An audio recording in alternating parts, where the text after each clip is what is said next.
Dito tayo ngayon and magbablog tayo at mapakita ko na agad sa inyo kung ano ang ating surprise.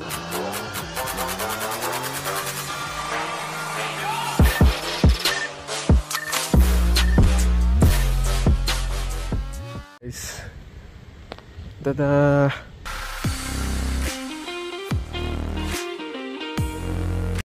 So guys, ito ang Kawasaki Ninja CX-6R na look 40th anniversary guys. So napaka-forma niya, napaka-kakaiba yung kulay, sarap sa mata guys. So grabe. First, di ko sure kung first sa Philippines to, pero parang siya pa lang yung unang merong 40th anniversary na 6R dito sa Pilipinas.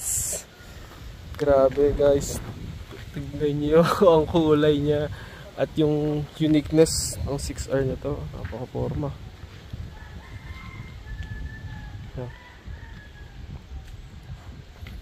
Walang sticker guys. Napaka-forma.